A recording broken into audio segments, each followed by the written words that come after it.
Hello friends, स्वागत है आपका आपके अपने चैनल स्टडी जीके जीएस में। आज हम अपने इस चैनल पे फिर से घटना चक्र असिस्टेंट प्रोफेसर की जो सीरीज़ चल रही हैं, टेस्ट सीरीज़ या प्रैक्टिस सीरीज़, उसको ही लेकर आई हूँ मैं।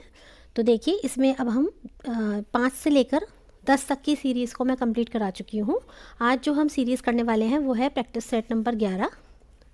देखिए, ये है प्रैक्टिस सेट नंबर 11। अब इसको हम शुरू करते हैं। पहला प्रश्न है, शिक्षण का प्रतिमान में निम्नलिखित में से किसका विवरण होता है। तो देखिए, इसमें जो ऑप्शंस हैं उनको हम पढ़ लेते हैं।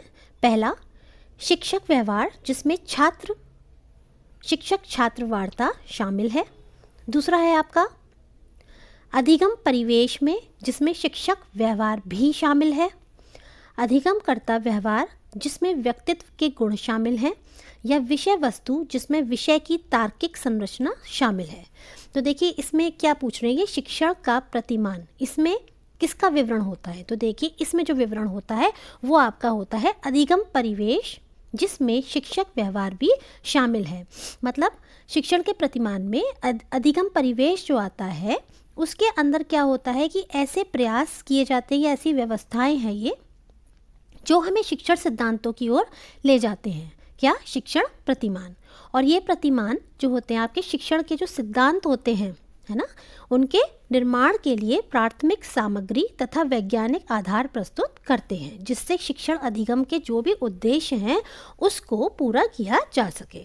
तो इसका जो करेक्ट आंसर होगा वो होगा आपका ऑप्शन नंबर बी, अधिगम परिवेश, जिसमें शिक्षक व्यवहार भी शामिल है।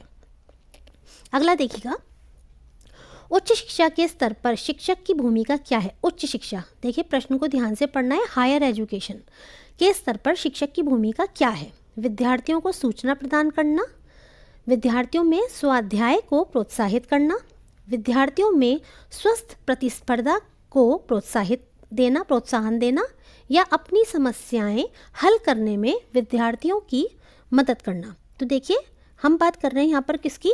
उच्च स्तर की। तो यहाँ पे शिक्षक की भूमिका क्या है? शिक्षक की भूमिका है, क्योंकि देखिए इस लेवल के जो स्टूडेंट्स होते हैं वो सेल्फ स्टडी करते हैं, क्रिटिकल थिंकर होते हैं, सेल्फ इवैल्यूएशन करते हैं। तो इसीलिए इस हिसाब से यहाँ पर जो आपका पॉइंट है सेकंड, वो आपका करेक्ट है, विद्यार्थियों में स्वाध्याय को प्रोत्साहित करना।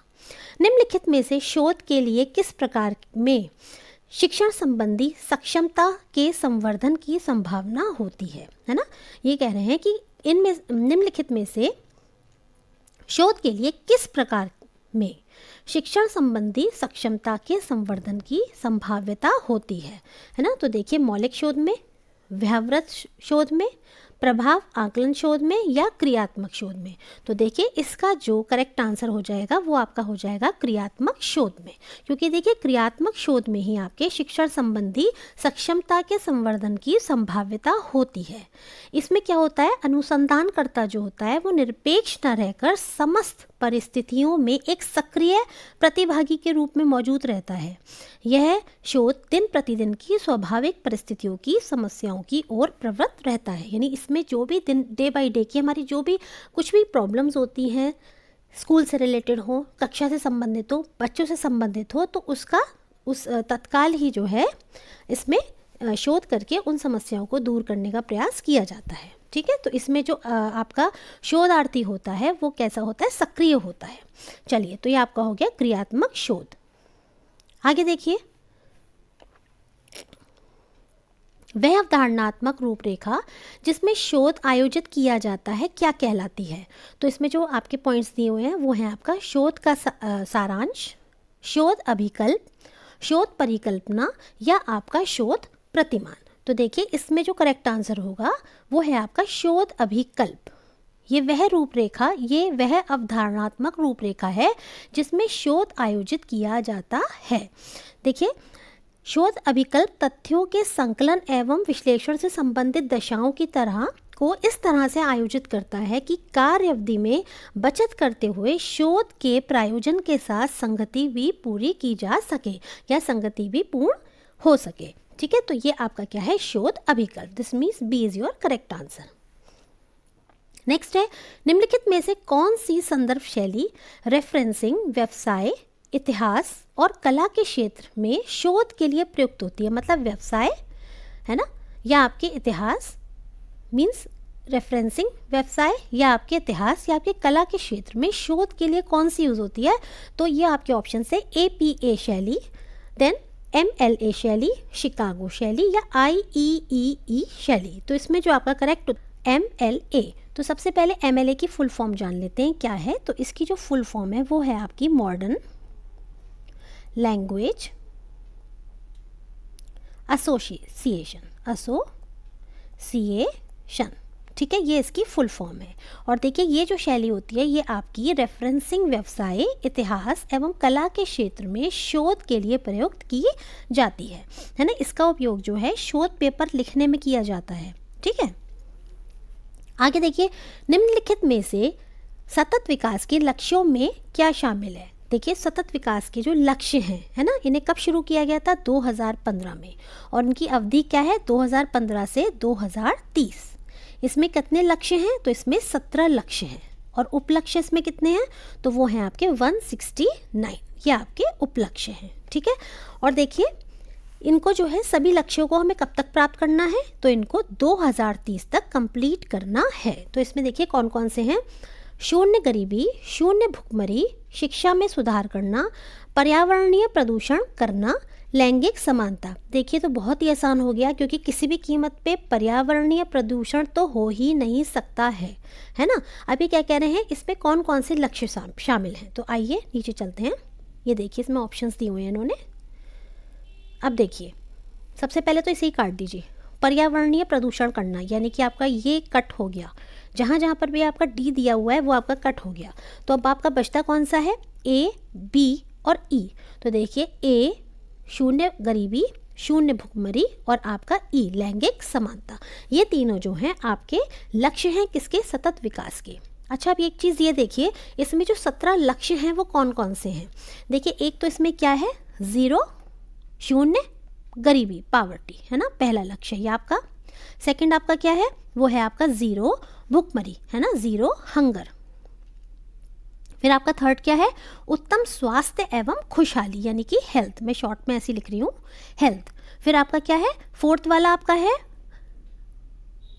गुणवत्तापूर्ण शिक्षा। देखिए यहाँ क्या है, शिक्षा में सुधार करना, लेकिन क्या है, गुणवत्तापूर्ण शिक्षा, यानी कि क्वालिटी एजुकेशन। आगे है आपका लैंगिक समानता, ठीक है, लैंगिक यानी कि जेंडर इक्वेलिटी। अगला है आपका स्वच्छ जल, यानी कि क्लीन वाटर, ठीक है, क्लीन वाटर। अगला है आपका स्वच्छ जल के बाद ऊर्जा, सस्ती और स्वच्छ ऊर्जा, क्लीन एनर्जी। उसके बाद है आपका उत्कृष्ट कार्य के लिए आर्थिक विकास, है ना, इकोनॉमिक डेवलपमेंट, ठीक। फिर है आपका उद्योग, नवाचार और बुनियादी सुविधाएं, ठीक है, इंडस्ट्री, इनोवेशन आदि।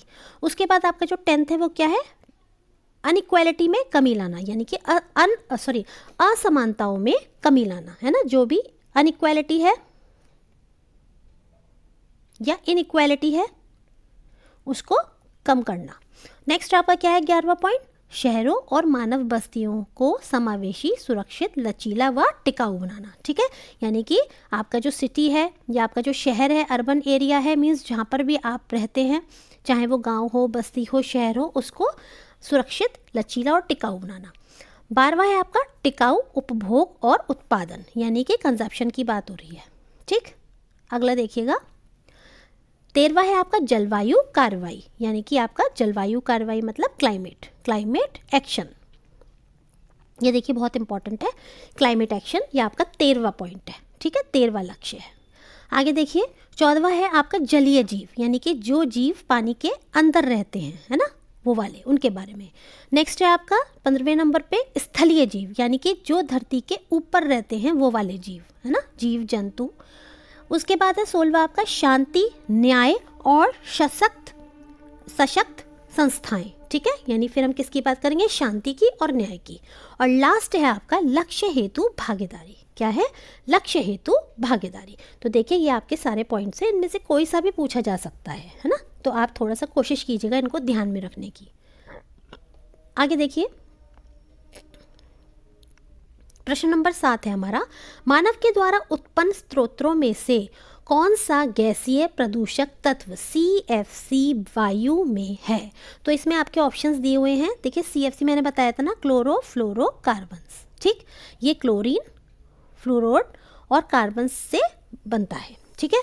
तो देखिए इसमें क्या है, सीमेंट उद्योग, उर्वरक उद्योग, फोम उद्योग या कीटनाशी उद्योग। तो इसका जो सही उत्तर हो जाएगा आपका, वो हो जाएगा आपका फोम उद्योग, फोम उद्योग।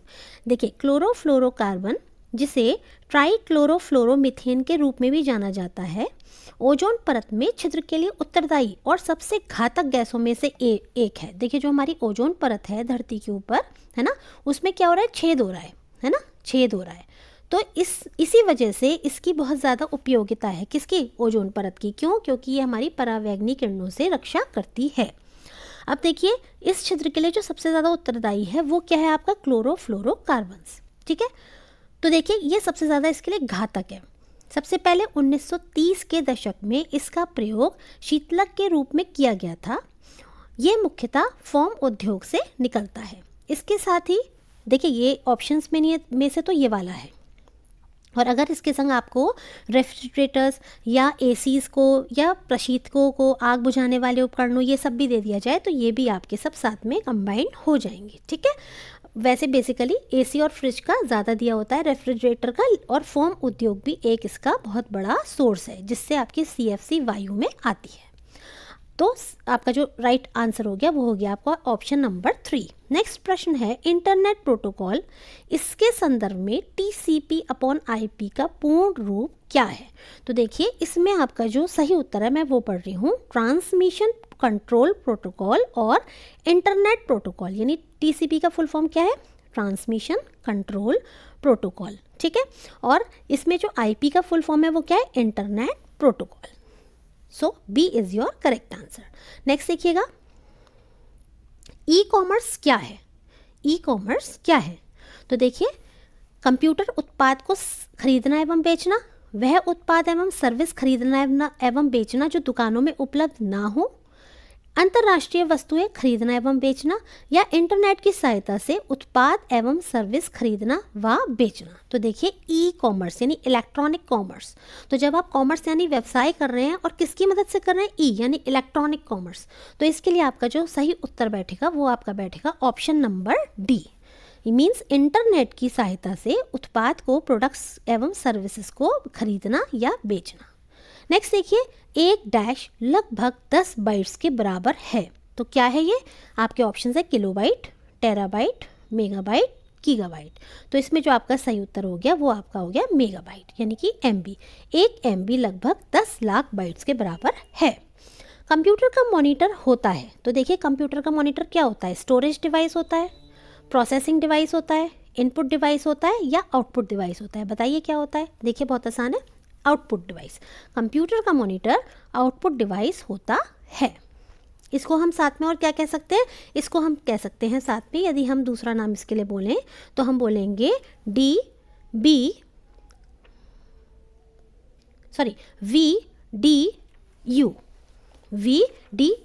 यानी कि विजुअल डिस्प्ले यूनिट, ठीक है। आगे देखिएगा, वीडियो कॉन्फ्रेंसिंग क्या है?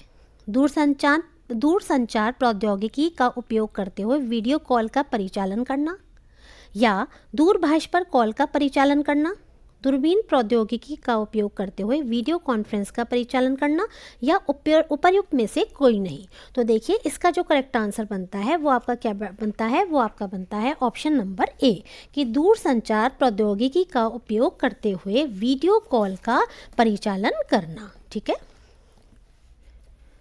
Option number A is correct. Next चलते हैं, क्वेश्चन नंबर 13। भारत की संविधान सभा की प्रथम बैठक के पहले अध्यक्ष कौन थे? देखिए संविधान सभा की प्रथम बैठक के पहले अध्यक्ष कौन थे? डॉक्टर सच्चिदानंद Sinha, doctor Rajendra Prasad, professor HC Mukherjee, या डॉक्टर BR अंबेडकर। तो देखिए इसका जो आपका सही उत्तर हो जाता है वो आपका हो जाएगा डॉक्टर सच्चिदानंद सिन्हा। इनको ही पहला अध्यक्ष नियुक्त किया गया था, हालांकि ये आपके अस्थायी थे, ठीक है, अस्थाई थे, और आपके स्थाई कौन से थे? तो वो थे आपके राजेंद्र प्रसाद। ठीक है, ये आपके थे डॉक्टर राजेंद्र प्रसाद स्थाई। तो अगर मान लीजिए प्रश्न में ये पूछेगा तो आपका आंसर ये आएगा, और अगर स्थाई पूछेगा तो बी वाला। विधानसभा की बैठक 9 दिसंबर 1946 को हुई थी। इसमें सच्चिदानंद सिन्हा को सभा का अस्थायी अध्यक्ष नियुक्त किया गया था। कब? 9 दिसंबर 1946 को। ठीक, उसके बाद 11 दिसंबर 1946 को इसकी दूसरी बैठक हुई, जिसमें डॉक्टर राजेंद्र प्रसाद जी को स्थायी अध्यक्ष नियुक्त किया गया था। ठीक है, आगे देखते हैं प्रश्न नंबर 14। निम्नलिखित में से किस पंचवर्षीय योजना में भारत के विकास दर सबसे ज़्यादा हुई है?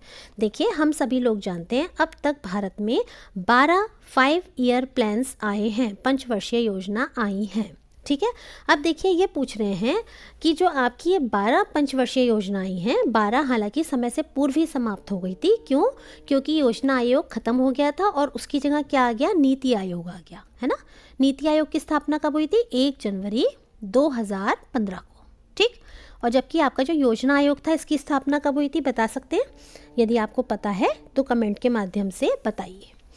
अब देखिएगा, इसमें 8वीं पंचवर्षीय योजना में, 9वीं में, 10वीं में या 11 में कब और किस पंचवर्षीय योजना में भारत की विकास दर सर्वाधिक थी? तो ये थी आपकी 11वीं पंचवर्षीय योजना में। ठीक है, इसमें आपकी विकास की दर मैक्सिमम थी। तो देखिए इसमें आपकी कितनी थी? 9%।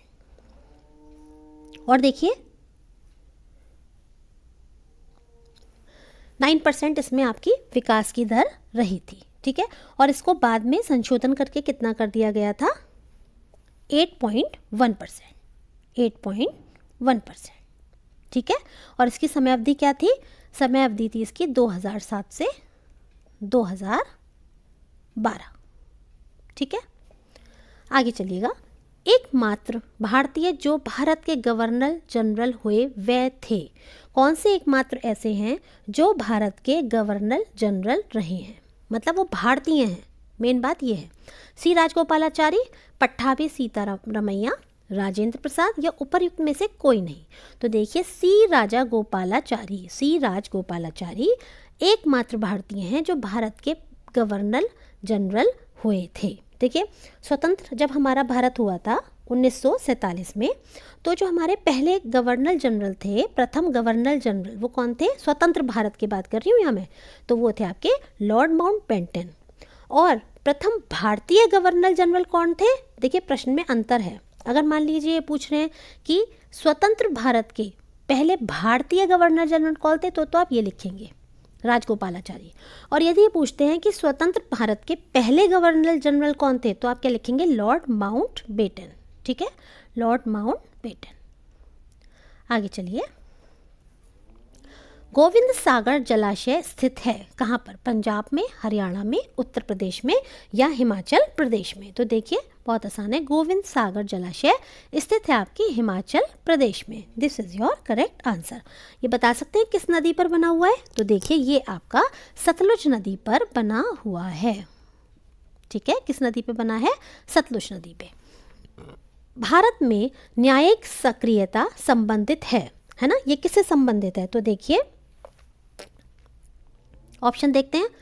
प्रतिबद्ध न्यायपालिका से, न्यायिक समीक्षा से, न्यायिक स्वतंत्रता से या जनहित याचिका से। तो आपका जो ऑप्शन सही होगा वो होगा आपका डी, न्यायिक सक्रियता जनहित याचिका से संबंधित है। देखिए न्यायिक सक्रियता इस बात को संदर्भित करती है कि न्यायिक शक्ति का उपयोग मुखर और लागू होने से क्या इसका लाभ बड़े पैमाने पर सभी लोगों को, खासकर समाज के सामान्य लोगों को मिल पा रहा है कि नहीं मिल पा रहा है। ये आपका न्यायिक सक्रियता है। ठीक है, तो ये आपका किससे संबंधित है? जनहित याचिका से संबंधित है। भारतीय संविधान विधेयक 1947 को राजकीय स्वीकृति प्राप्त हुई थी। कब हुई थी? तो भारतीय स्वतंत्रता विधेयक 4 जुलाई 1947 को ब्रिटिश प्रधानमंत्री जो थे उस समय के, क्लीमेंट एटली के द्वारा हाउस ऑफ कॉमन्स में पेश किया गया था। 15 जुलाई 1947 को हाउस ऑफ कॉमन्स द्वारा, इसके अगले दिन हाउस ऑफ लॉर्ड्स द्वारा इस विधेयक को पारित कर दिया गया। ठीक है। और उसके बाद इस विधेयक को राजकीय स्वीकृति कब मिली? 18 जुलाई 1947 को, ठीक है। नेक्स्ट देखिए, किसने कांग्रेस के विरुद्ध अनुनय, विनय एवं विरोध की राजनीति करने का दोष लगाया, है ना? तो ये लगाया था आपके बीजी तिलक, बाल गंगाधर तिलक, है ना। इन्होंने कांग्रेस पर उस समय की क्या आरोप लगाया था कि अनुनय, विनय एवं विरोध की राजनीति कांग्रेस कर रही है ना। देखिए, भारतीय राष्ट्रीय कांग्रेस के विरुद्ध ये जो इन्होंने आरोप लगाया था, ये किसने लगाया था? इस राजनीति का दोष बाल गंगाधर तिलक जी ने लगाया था। लोकमान्य के नाम से आप जानते हैं कि बाल गंगाधर तिलक जी जो हैं वो फेमस हैं और थे, है ना। और इनका जो जन्म था वो कहाँ हुआ था? रत्नागिरी में हुआ था। कहाँ हुआ था इनका जन्म? बॉम्बे प्रेसिडेंसी के रत्नागिरी में हुआ था। और कब हुआ था? 1856 में। और इनकी मृत्यु कब हुई थी? 1 अगस्त 1920 में, ठीक है, इनकी मृत्यु हुई थी। आगे देखिएगा, सारनाथ स्तंभ पर कुल कितने पशुओं की आकृति है? सारनाथ स्तंभ, तो देखिए इस पे 4, 5, 1 और 8, तो इसमें आंसर आपका होगा करेक्ट 8 पशुओं की आकृति है किस पे? सारनाथ स्तंभ पर, ठीक है। मूल रूप से इसमें 4 शेर हैं जो चारों दिशाओं की ओर मुंह किए हुए खड़े हैं। जैसे आपका एक शेर तो ये है, मान लीजिए, है ना, एक इधर लेफ्ट हैंड साइड देख रहा है, एक राइट हैंड साइड देख रहा है और एक ठीक इसके पीछे है। लेकिन यदि हम वास्तव में देखते हैं तो हमें 3 दिखाई पड़ते हैं, जबकि एक पीछे इसके छुपा हुआ है। छुपा हुआ क्या है? देखने से वो हमें नहीं दिखाई देता है, ठीक है। इन शेरों के नीचे एक गोल आकार है, आधार है। कैसा आधार है? गोल आधार है, ठीक है, जिस पर एक हाथी, एक घोड़ा, एक हाथी, एक घोड़ा, एक सांड और एक सिंह, ठीक, बना हुआ है जो दौड़ती हुई मुद्रा में है। भारत सरकार ने इस स्तंभ को अपने राष्ट्रीय प्रतीक के रूप में अपनाया था तथा स्तंभ के निचले भाग पर अशोक चक्र को तिरंगे के मध्य में रखा था। इसमें जो अशोक चक्र है ना, इसको तिरंगे के बीच, देखिए यही जो यहाँ पर आपका बना हुआ है ना अशोक चक्र, इसी को जो हमारा राष्ट्रीय, हमारा जो तिरंगा है, झंडा है, उसके ही बीच में हमने ये अशोक चक्र लिया है। कितनी तीलियाँ होती हैं इसमें बताइए? इसमें 24 तीलियाँ होती हैं। तो देखिए 4 तो ये हो गए आपके जानवर और 4 आपके ये, इस तरह से 8 जानवरों जो हैं आपके पशु अंकित हैं। अगला देखिए, बंकिम चंद्र चटर्जी का उपन्यास आनंद मठ किस विरोध का उल्लेख करता है? सन्यासी, पागलपंथी, नील या उपर्युक्त में से कोई नहीं। तो देखिए इसका सही उत्तर क्या होगा? देखिए बंकिम चंद्र चटर्जी की जो उपन्यास है आनंद मठ, इसमें किसका कथानक है या किसके बारे में जिक्र किया गया है? तो सन्यासी विद्रोह के बारे में। किसने? बंकिम चंद्र चटर्जी ने अपने उपन्यास आनंद मठ में, है ना। और आपको कुछ ध्यान है आनंद मठ से क्या लिया था हमने? आनंद मठ से ना हमने लिया था, क्या कहते हैं, आपका राष्ट्रीय गीत। राष्ट्रीय गीत किस भाषा में है राष्ट्रीय गीत? तो ये आपका है संस्कृत भाषा में, है ना। और ये आपका कब राष्ट्रीय गीत घोषित किया गया? 24 जनवरी 1950 को, ठीक है। आगे देखिए, निम्नलिखित में से कौन सुमेलित नहीं है? नहीं पूछ रहे हैं। 38वां राष्ट्रीय खेल 2025 उत्तराखंड। दूसरा है आपका राष्ट्रमंडल खेल 2025 ग्लासगो यूके। तीसरा है आपका 20वां एशियाई खेल 2026 दोहा कतर। या कबड्डी विश्व कप 2025 पश्चिमी मिडलैंड्स इंग्लैंड। तो देखिए इसमें कौन सा गलत है वो ये पूछ रहे हैं, तो इसमें आपका ये वाला गलत है। कौन सा? 20वां एशियाई खेल 2026 दोहा कतर में नहीं होगा। तो देखिए पहला 38वां राष्ट्रीय खेल कहाँ होगा? 2025 का उत्तराखंड में। राष्ट्रमंडल खेल 2026 कहाँ होगा? ग्लासगो यूके में। कबड्डी विश्व कप 2025 कहाँ होगा? पश्चिमी मिडलैंड्स इंग्लैंड में। और आपका 20वां एशियाई खेल है ना 2026, ये आपका कहाँ होगा? ये आपका जापान के आईची, जापान के आईची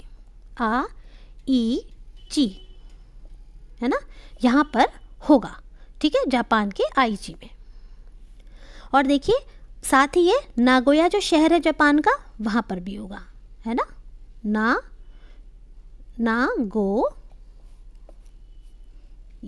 एक मिनट जी, नागोया, है ना, यहाँ पर आपका 20वां एशियाई खेल आयोजित होगा। जबकि जो आपका 21वां एशियाई खेल है ना, 21वां एशियाई खेल है जो 2030 में आयोजित होगा, वो आपका दोहा और कतर में होगा। कौन सा एशियाई खेल? 2030 वाला, ठीक, वो आपका दोहा कतर में होगा। ठीक, एक बार फिर से पढ़ लीजिए। 38वां राष्ट्रीय खेल 2025 उत्तराखंड में, राष्ट्रमंडल खेल 2025 ग्लासगो यूके में, 20वां एशियाई खेल 2026 जापान के आईची और नागोया में, 21वां एशियाई खेल 2030 दोहा कतर में, कबड्डी विश्व कप 2025 पश्चिमी मिडलैंड्स इंग्लैंड में। ठीक है, तो नहीं पूछा था तो आपका ऑप्शन नंबर 3 यहाँ पर इसका उत्तर बनेगा। अगला देखिए, गगनयान मिशन हेतु 4 अंतरिक्ष यात्री नामित किए गए, इसमें कौन सा शामिल नहीं है? किसके लिए? गगनयान मिशन हेतु। तो देखिए 4 अंतरिक्ष यात्री कौन कौन से थे जिनको नामित किया गया था? तो देखिए सबसे पहले आप ये समझ लीजिए, फरवरी 2024 में प्रधानमंत्री श्री नरेंद्र मोदी जी ने, है ना, श्री नरेंद्र मोदी जी ने गगनयान मिशन हेतु नामित 4 अंतरिक्ष यात्रियों को एस्ट्रोनॉट विंग्स प्रदान किया था। क्या प्रदान किया था? एस्ट्रोनॉट विंग्स प्रदान किए थे। ठीक है, इस मिशन हेतु 4 अंतरिक्ष यात्री कौन से थे? तो एक तो आपके थे प्रशांत बालकृष्ण नायर, दूसरे आपके कौन से थे? अजीत कृष्णन, तीसरे थे अंगद प्रताप, चौथे थे शुभांशु शुक्ला। देखिए ये आगे ऑप्शंस में दिए गए हैं, है ना, लेकिन ये जो थे इन चारों को नामित नहीं किया गया था, इन चारों में से इनको नामित नहीं किया गया था। तो आइए देखते हैं कौन कौन से हैं। फिर देखिए ऑप्शंस निकालती हूँ मैं पहले। हाँ देखिए, एक तो ये हो गए आपके अजीत कृष्णन, एक आपके हो गए अंगद प्रताप, है ना, तीसरे आपके कौन से हो गए? प्रशांत बालकृष्ण नायर जो आपके पीछे दिए हुए हैं, है ना, और चौथे कौन से थे फिर? शुभांशु शुक्ला। ठीक है, ये चौथे व्यक्ति थे। आगे देखिएगा प्रश्न नंबर 24, निम्नलिखित कथनों पर विचार कीजिए। अक्टूबर 2024 में केंद्रीय शिक्षा मंत्री धर्मेंद्र प्रधान ने 3 AI उत्कृष्टता केंद्रों की स्थापना की घोषणा की। क्या ये सही है या ये गलत है? देखिए दूसरा क्या है? स्वास्थ्य सेवा क्षेत्र में AI उत्कृष्टता केंद्र का नेतृत्व कौन? IIT रोपड़ द्वारा किया जाएगा। तो देखिए इसमें हम ऑप्शंस को देखते हैं। देखिए इसमें ऑप्शन नंबर ए जो है आपका केवल वही करेक्ट है। कैसे? देखिए अक्टूबर 2024 में केंद्रीय शिक्षा मंत्री धर्मेंद्र प्रधान जी ने 3 AI उत्कृष्टता केंद्रों की स्थापना की घोषणा की, है ना। स्वास्थ्य सेवा क्षेत्र में AI उत्कृष्टता केंद्र का नेतृत्व IIT रोपड़ द्वारा नहीं किया जाएगा, बल्कि IIT दिल्ली के द्वारा किया जाएगा। ठीक है, तो इसीलिए केवल आपका ऑप्शन नंबर 1 जो है वो आपका करेक्ट हो जाएगा, ऑप्शन नंबर बी गलत हो जाता है। दूसरा देखिएगा, वर्ष 2023-24 में कौन सा भारतीय राज्य ऊन के उत्पादन में प्रथम स्थान पर है? 23-24 में कह रहे हैं कौन सा? ऊन के। तो ये है आपका राजस्थान। ठीक है, राजस्थान जो है आपका ये ऊन के उत्पादन में प्रथम स्थान पर है। और दूसरे पे कौन सा है आपका? दूसरे स्थान पे है आपका JK यानी कि जम्मू एंड कश्मीर। आगे देखिए, आयुष्मान वय वंदना कार्ड कितने वर्ष या उससे अधिक आयु वाले वरिष्ठ नागरिकों को उनकी आय या आर्थिक स्थिति के बावजूद मुफ्त चिकित्सा उपचार की सुविधा प्रदान करेगा? आयुष्मान वय वंदना कार्ड। तो देखिए इसमें जो ऑप्शंस दिए हैं उसके हिसाब से आपका फर्स्ट ऑप्शन करेक्ट है, 70 वर्ष या उससे अधिक। तो देखिए आयुष्मान वय वंदना कार्ड का शुभारंभ कब किया गया था? तो ये किया गया था आपका 29 अक्टूबर 2022 2024। किसके द्वारा? प्रधानमंत्री जी के द्वारा, है ना। और इसके तहत 70 वर्ष या इससे अधिक आयु के सभी वरिष्ठ नागरिकों को उनकी आय या आर्थिक स्थिति के बावजूद मुफ्त चिकित्सा उपचार की सुविधा प्रदान करेगा। ठीक, आगे देखिए, निम्नलिखित में से कौन सी पुस्तक स्वामी दयानंद सरस्वती जी की नहीं है? अभी देखिए, मैंने आपको जो हिस्ट्री वाला वीडियो कराया है जिसमें भारतीय संस्कृति की विशेषताएं, पहला आपका जो सिलेबस में टॉपिक दिया गया है उसमें सब दी हुई हैं कि कौन कौन सी स्वामी दयानंद जी की पुस्तकें थी। तो देखिए कौन कौन सी हैं इसमें। पंच महायज्ञ विधि, क्या ये है? बिल्कुल सही, ये आपकी पुस्तक है स्वामी दयानंद सरस्वती जी की। दूसरा है अद्वैत मत का खंडन, क्या ये है? हाँ, ये भी है। तीसरा है पाखंड खंडन, क्या ये है स्वामी दयानंद जी की पुस्तक? ये भी है। चौथा नागाओं का रहस्य, क्या ये है? नहीं, ये इनकी पुस्तक नहीं है। ठीक है, इसके अलावा ध्यान करके बताइए कौन सी ऐसी पुस्तक है जो स्वामी दयानंद सरस्वती जी की है। बहुत फेमस है, आपको पता भी है, हो सकता है कुछ लोग आप बता पा रहे हो, कुछ ना बता पा रहे हो। तो देखिए वो है आपकी कौन सी? सत्यार्थ प्रकाश, ये आ भी चुकी है। और इन्होंने क्या कहा था? वेदों की ओर लौटो, है ना। और इन्होंने ही शुद्धि आंदोलन भी चलवाया था। शुद्धि आंदोलन इन्होंने चलाया था कि जो लोग हमारा हिंदू धर्म छोड़ के किसी और धर्म में चले गए हैं, यदि वो वापस आना चाहें तो आ सकते हैं। ठीक है, आगे देखिए, तो फिर ये जो है नागाओं का रहस्य, है ना, ये किसकी पुस्तक है? तो ये आपकी अमीश त्रिपाठी, किसकी? अमीश त्रिपाठी की पुस्तक है। अमीश त्रिपाठी की पुस्तक है। आगे देखिए, निम्नलिखित में से कौन असहयोग आंदोलन से सहमत नहीं थे? कौन सहमत नहीं थे? मोहम्मद अली जिन्ना, बिपिन चंद्र पाल, मोतीलाल नेहरू या ए और बी दोनों? तो देखिए, मोहम्मद अली जिन्ना और बिपिन चंद्र पाल तथा एनी बेसेंट, है ना, एक नाम और जोड़ लीजिए, एनी या एनी बेसेंट, ये तीनों ही लोग आपके असहयोग आंदोलन से सहमत नहीं थे जो कि गांधी जी के द्वारा चलाया गया था। जबकि मोतीलाल नेहरू जी जो थे वो इससे सहमत थे। मोतीलाल नेहरू कौन थे? जवाहरलाल नेहरू के पिताजी थे, है ना। अच्छा, ये बताइए असहयोग आंदोलन जो था कब शुरू किया गया था? तो ये किया गया था आपका 1 अगस्त 1920 में। ठीक है, भारतीय राष्ट्रीय कांग्रेस के सम्मेलन में भारत की स्वतंत्रता का प्रस्ताव पेश करने वाले पहले भारतीय प्रथम व्यक्ति कौन थे? हजरत मोहानी, बदरुद्दीन तैयब जी, रविंद्रनाथ ठाकुर या महात्मा गांधी? देखिए, ये भी सब मैंने आपको जो सीरीज़ चला रखी है मॉर्निंग में, सब चीज़ें ये मैं आपको उस पर करा चुकी हूँ, है ना। जो भी आपका फ़िलहाल एनवायरनमेंट या इतिहास से आ रहा है, क्योंकि बाकी की जो सीरीज़ है वो आगे कंटिन्यू रहेगी, तब जितना भी सब कुछ है, रिसर्च हो चाहे कंप्यूटर हो, सब उसमें ही आता चला जाएगा। तो देखिए, पहले व्यक्ति कौन थे जिन्होंने भारतीय राष्ट्रीय कांग्रेस के सम्मेलन में भारत की स्वतंत्रता का प्रस्ताव पेश किया था? तो वो थे आपके कौन? हजरत मोहानी, ये पहले व्यक्ति थे। ठीक है, और देखिए, इन्होंने 1921 में भारतीय राष्ट्रीय कांग्रेस के सम्मेलन में ये कहा था। लास्ट देखिए, प्राथमिक शिक्षा का सार्वभौमीकरण किस पंचवर्षीय योजना की विशेषता है?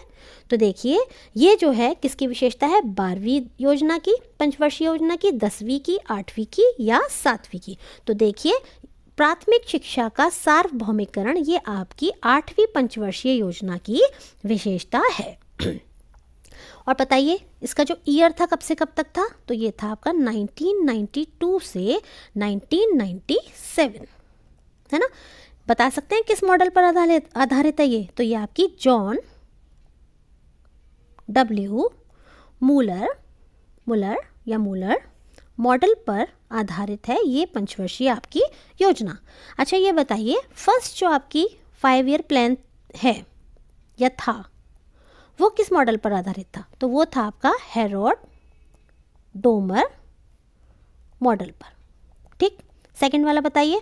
सेकंड वाला था PC महालनोबिस, है ना। इनके मॉडल पर आधारित थी आपकी सेकंड 5 ईयर प्लान। ठीक, थर्ड बताइए, थर्ड किस पर आधारित था? मैं नहीं बता रही, अब आप कमेंट बॉक्स में खुद बताइएगा। चलिए, तो इसी के साथ यहाँ पर मैं अपनी वीडियो एंड कर रही हूँ। यदि पसंद आई हो तो आप इसे लाइक और सब्सक्राइब कीजिएगा।